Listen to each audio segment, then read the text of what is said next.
The Normandy Landings happened 80 years ago on the 6th of June 1944. Let's go back in time.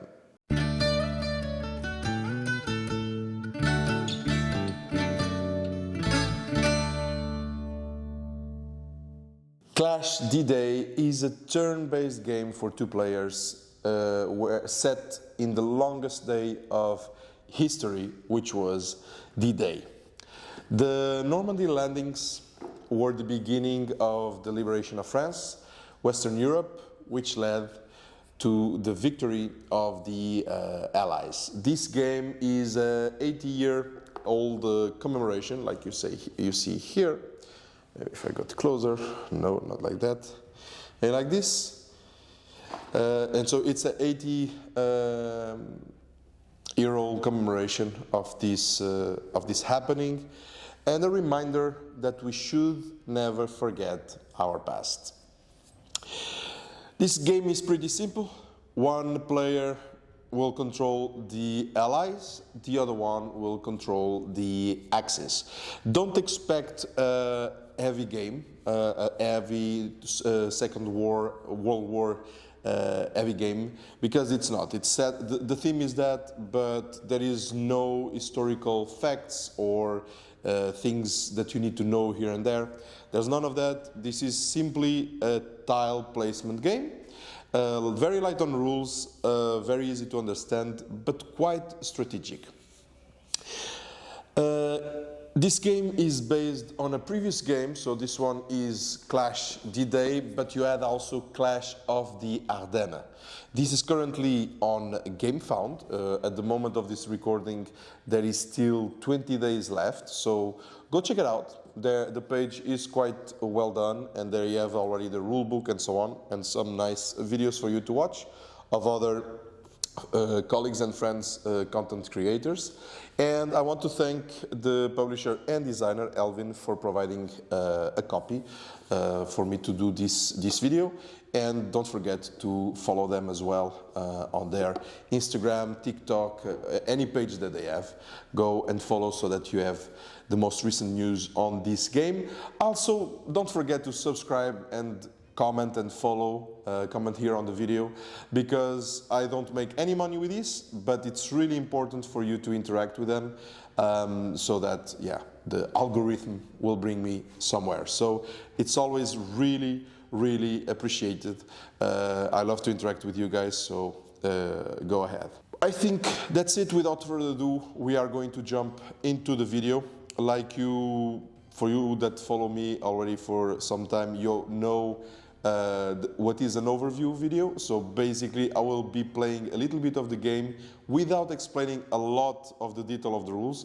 For this one, it's actually, I will have to explain the rules because they are quite simple, so I have to explain you something, but then you will understand the details. If we encounter something special, I will explain while I am playing. What is the goal of the game? So if we look down now, we are going to arrive at the beach with the Allies. If you watched Saving Private Ryan or other TV series, you know what is the event, or if you played Medal of Honor Frontline, which is what reminded me here. We have the Allies arriving here, and we have the Axis troops protecting here. The goal of the game is that each player will draft one objective card that you will see will tell you what is the condition for you to win this game, and so each one of us will have an objective card.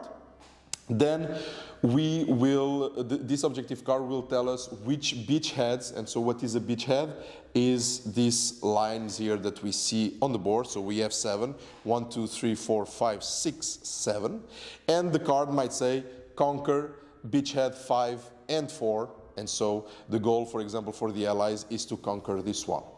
You also are able to win the game if you conquer 3 beachheads. They don't need to be from the objective card. If you conquer those 3, you will be able to to win the game. Who goes first is decided with a flip of the coin. That's what is on the rule book, and the first player will draft one objective card and the other one will draft the second one. And that is for the objectives. We have actions, and the actions are very, very simple. You have what they call action points. You have 4 per turn. So you have just these 4, and you can do certain actions that will spend action points. What can you do with action points?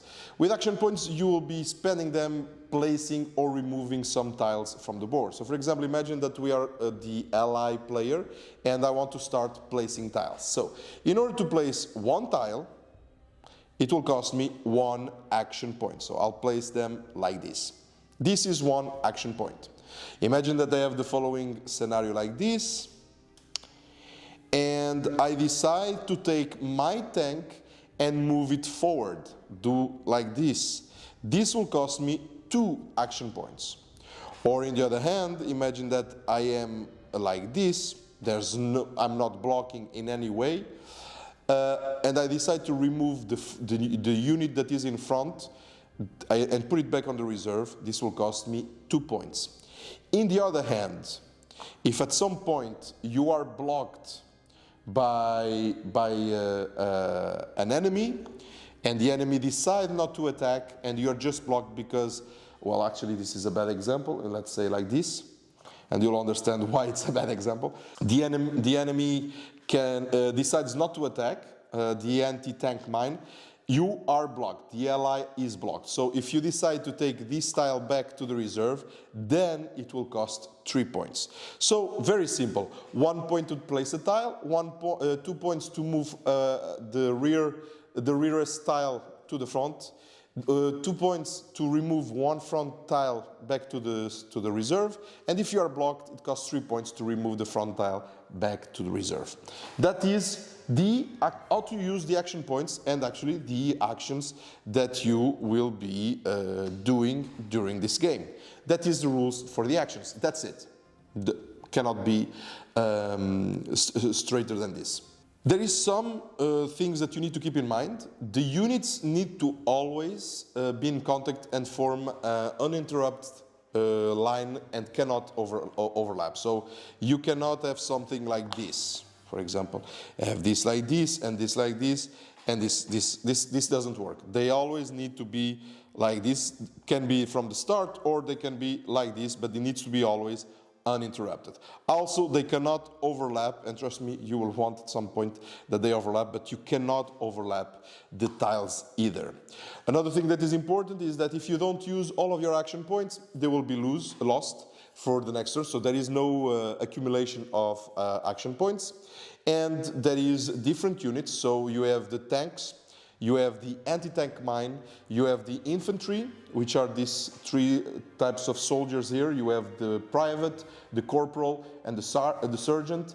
You have then also another infantry that is the general, and I'll explain these ones in the end. But the most important thing that you need to know is that in the case of a combat, the tank beats the infantry, and the infantry beats the anti-tank mine, and the anti-tank mine beats the tank. So let me show you all of them here closer to the camera, and that's easier for you to see. And that's basically how they work. Of course, if you have, for example, an infantry, let's say that we trigger a combat and we are in a situation like this, something like that,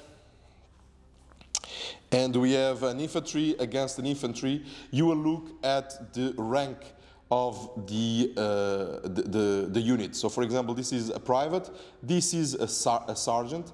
Sergeant has 4 stars, the private has 2 stars, so sergeant will beat the private. So when they touch, it's always the strongest unit that wins. Okay? If we have something like this, the tank, because the tank always beat the infantry, the tank would win against the infantry because the tank is stronger.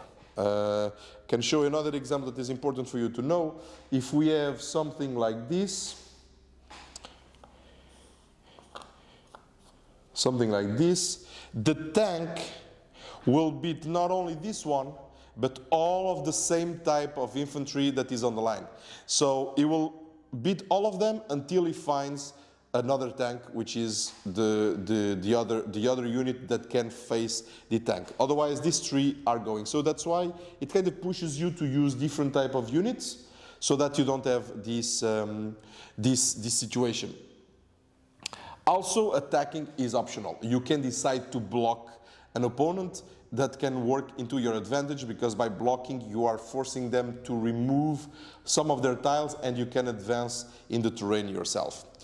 You can never attack a stronger unit, so if you have the situation that you have a stronger unit than you can never attack those. You will always suffer the consequences. What else?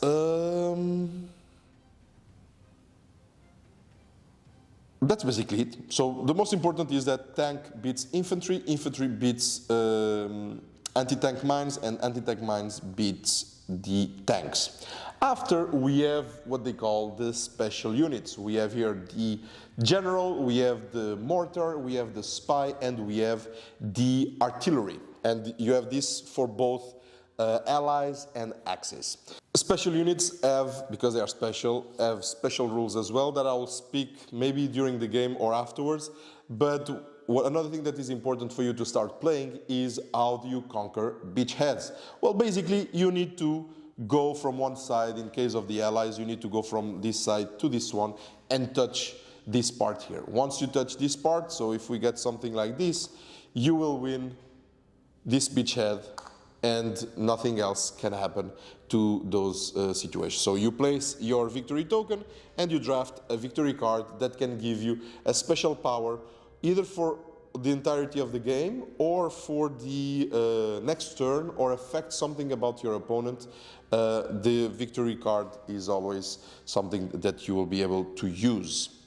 Regarding the special units, it's important for you to know as well that if you use a special unit, you can never have on the board more than one special unit. So on your side. So if I use the general, I cannot place the infantry while I have the general on the board. So only if I have a victory card that allows me to do that, then I will be able to do that.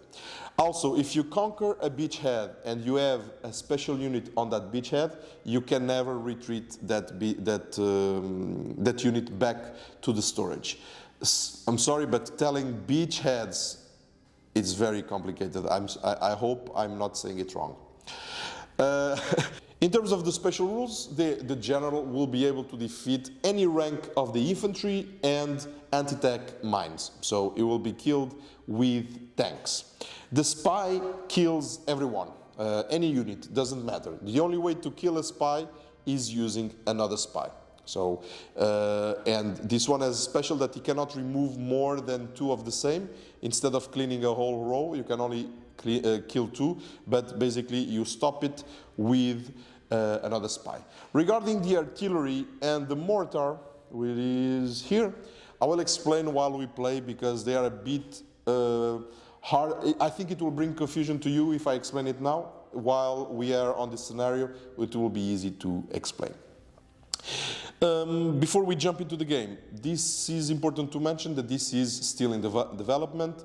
I know that the tiles will be similar, I think, like the ones in the original game. They will be made from wood, even though I find that the quality of the carton here is quite okay, so that is for me not really that neat, but that will happen. And some of the, I think from some images will be better quality. These cards as well will be better quality. So pay attention, just follow maybe their project for you to know what are the stretch goals and what are the improvements and so on. So I think we've talked a lot, and let's play the game. I am going to be controlling both of them. So this is a simulation of two-player games. This is just a two-player game, and I am just going to start. So let's say that we flip the coin, allies are first, and I am going to draft one card for the allies. Your objective is to conquer beachheads 4 and 3. or conquer 3 random beachheads. Okay, so for them is 4 and 3. I need to conquer this and this, or 3 random. We have the objective for allies. Objective for the axis. Your objective is to conquer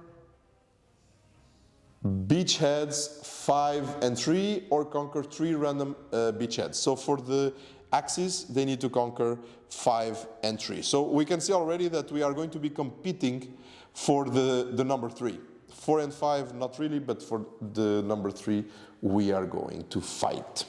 All right, so we start. How do you start? By placing a tile. So for the allies is 4 and 3. So I'm going to start with 4. I spent 1 action point. Remember that we always have 4. 1 action point. 2 action points. So 3 action points. And I'm going to place an anti-tank mine as my 4th action point. Yeah, you can do all of this in one of your turns, and you might think, whoa, I'm already super in front. No, don't do like me. I was like, it seems really weird that for me to place a tank, I need to spend only 1 action point. Wait, you will see. All right, so I am already here investing on number 4, which is maybe not the best strategy because the axis might wonder, wait, if he's investing on number 4, it's probably the one that he wants to conquer. So they are going to do a similar thing. Let's place a tank, 1 action point. I check here that they have an anti-tank mine, so maybe I'll do gum here as well. 2 action points. I'm going to put an infantry here and an infantry here. And that makes 4 action points. All right. This one, what is he going to do? I might want to protect this area too, even though I don't really care about it. For this one is 4 and 3. 3 here. So I'll maybe invest here. 1, 2, and now look. Instead of getting another tank because I'm getting lower on it, I will decide, so I spent 1 and 2, and I will decide to move this one to the front, which makes 2 points. So 2, 3, and 4. And I'm already here in front. And I already know what the axis is going to play. So the axis will start with an anti-tank mine. And since we touch, there will be combat. So the axis either decides to destroy my tank, or he decides to stay there and block me, because the tank cannot win against the anti-tank mine. I am going to destroy the tank. Goes back here, and I have my anti-tank mine, and I will use, funny enough, I cannot use here, I can use the tank, but I will be destroyed afterwards if they decide to. I will do another infantry, just to annoy. And that makes 1 and 2. You don't spend action points when you do combat, okay? This is automatically triggered. I have these 2, and maybe what I want to do now is to spend also 2 to come here. There you go. Then, and don't forget, this might seem that it goes fast because I'm thinking for both players. Of course, when it's 2 different heads thinking, I might be tempted to win against the allies and maybe do worse decisions with the axis. But when it's 2 different players, I'm pretty sure that this will, the engagement will be totally different. So I spent here. What am I going to do here? Well, I cannot, it would be stupid to use an anti-tank mine here because it will destroy me.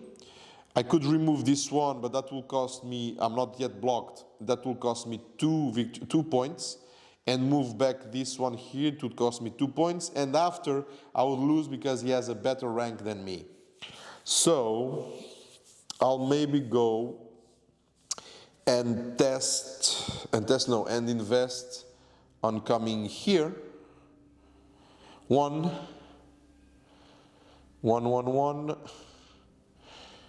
2, 3, and 4, like that. Oops, there you go. Okay, what am I going to do with the axis? The axis is going to, here I'm a bit blocked. This is going to be an annoying beachhead because I'm also not going to remove here to place a tank because there will be a combat. So that one is a bit annoying. I could use the spy that destroys anybody, but yeah, I would have a unit here that is a spy. I don't know, not sure if that's what I want. Okay, maybe I'll invest here again, and I'll place one of these infantry, so that makes 1, 2, 3, and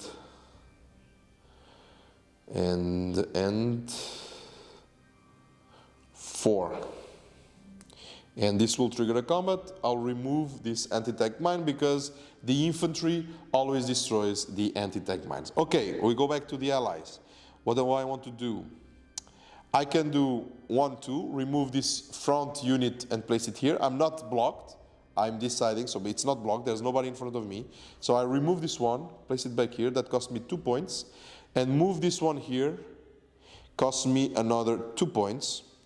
And I destroy these two because they are both infantry with same rank. Up, they are both destroyed until I meet a unit that is stronger or the same level as me, which is the other tank. So these two are removed. Okay, I spent 4, so now it's the Axis player. I think the Axis player is going to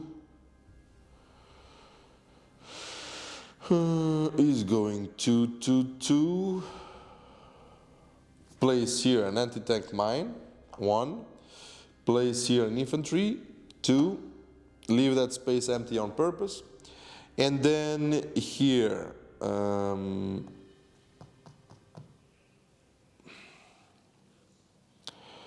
maybe we'll continue moving forward. 3 and 4. There you go. Almost conquering that beachhead. I need to be careful. All right, so now, what am I going to do? That is very annoying. That is very, very annoying. Okay. Well, cannot use the artillery here.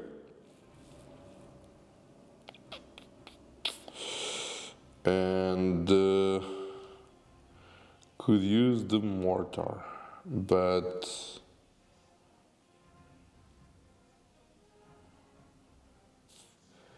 the mortar points. Okay, I'll do this. So I'm going to remove the tank, will cost me 2 points, comes back here, and I'll place the infantry mortar. Okay, as you can see, there's an arrow here, and it's now that I explained the rules. There's an arrow here that points to the left. When I place a mortar, if it's pointing into any infantry, and it needs to be the lowest infantry ranking. If it points to an infantry, 2 beaches away, so it cannot be 2 beachheads away. It cannot be here or here. It needs to be right here. And indeed is pointing at the lowest infantry rank, which is private. Not only I destroyed this one, but I also destroy this one, and I also destroy this one. You remove everything in front of that infantry.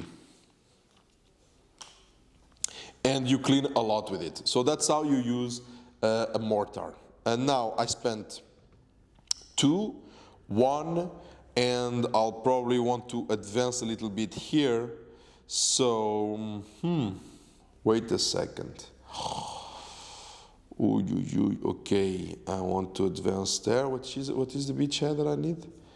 It's 4 and 3. I actually need 4 and 3. I can't give up about this one. I will go there. I will place, but then I cannot remove the mortar anymore. Oh, no, no, no, no, no. Okay. Good one, good one. Okay. I risk to keep the mortar there for the rest of the game. I do not want that. I cannot also place the general because I have already the mortar there, so I can place only one unit. Okay, I'll place another tank just to move forward. It's not recommended, but it is like that. Okay, so the Axis will do what now? The Axis will remove the tank. I'll place something like this, and I'll place the artillery, which is the last piece. I cannot, never mind. I wanted to explain the artillery, but it's not possible because it needs to be 3 beaches away. So I don't think I'll explain it at the end. Okay, so here we might want to move terrain, which I'll do by placing again 2 tanks. And by placing here an anti-tank mine, so that makes 2 points. I'll remove this tank, or do I want to remove it? Yes, I want to remove it. I'll remove this tank. 2 points. 1, 2. Remove the other tank. I'll place what here? 2. Then I'll place an infantry. 3. And another anti-tank mine. 4. And that will remove this one too. Okay, so now I need to see as an ally what do I want to invest. So I will remove the mortar. I think so, yeah. Remove the mortar, that cost me 2, that's a lot. Cost me 2. And I'll play anti-tank mine, and I'll play a tank, and I destroy this one. And now, of course, the Axis will conquer that one, so I'll just, that's annoying. You see, now, since I didn't pay attention, now I'll be forced a bit to use the tank.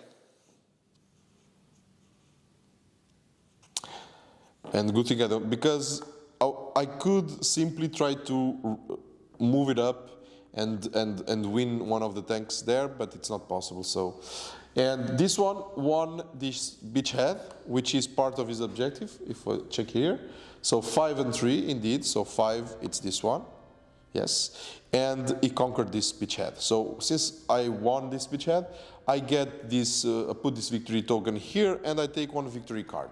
And the victory card says you can add plus 2 action points in a random round. Wow, that's powerful. So it means that I can use, instead of 4, 6 action points whenever I decide. So right now I did 1 action, and I can do another one. So let's see, where do I go now? I'll maybe go to the spy. Am I going to use a spy? No, I don't want to use a spy. I need 3, so I'll go invest here on 3.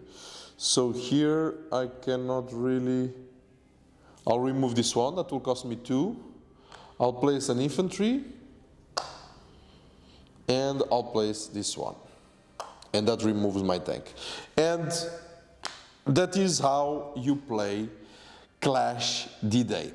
Just for you to see how it works, the artillery, I think. Yeah, it was the artillery. I want to show, imagine this scenario. So for example, imagine that this one was actually here, and I was, instead of, or let's move a bit to the front, we would have something like this, okay, and maybe, well, that's good enough, I think. I may put here, not this one, but this one, yeah, perfect. So imagine that we had something like this, and I would use the artillery. So if you can see here, the artillery has 3 arrows. 1, 2, 3. One points to the front, another one to the right and to the left. The artillery can either attack, if I was here for example, I can attack the ones in front, but if I choose to go either right or left, I will attack 3 beachheads to the left or 3 beachheads to the right, and the arrows need to be pointing at an infantry, which is the case. So if we check, it's 1, 2, 3, I would be attacking this infantry. What is nice about the artillery is that I not only destroy this infantry, but I also destroy this and this and this and this and this and this. Of course, what is conquered, it never gets unconquered, but this is just an example. But this is how it works, the artillery, and it can be a very powerful piece that I've used in one of my previous games. But don't think that it is like overpowered, because if you don't have a lot of more actions to do, well, the next player, he recovered a lot of pieces, so he can just build it right away again. So it is indeed very interesting. And that's how you play, guys. So this is how you play Clash D-Day. Like I said in the beginning of the video, go have a look at their page. This is a copy, again, like for you to be aware, this is a copy provided by the publisher and designer. So bear that in mind, but I think I was, quite straight to the point, and I hope you enjoyed it. That's my purpose, is that you enjoy these videos and that you understand through my video that the flow of this game and if this game works for you or not. That was it, guys. Thank you again for being there. Leave a comment, leave a like. Let me know in the comments that if this would be a game that you would be interested in. World War II is always a theme that catches my attention. It was the case for this one. And that's why I also asked to have a review copy to show it to you guys. So thank you, and see you on the next one.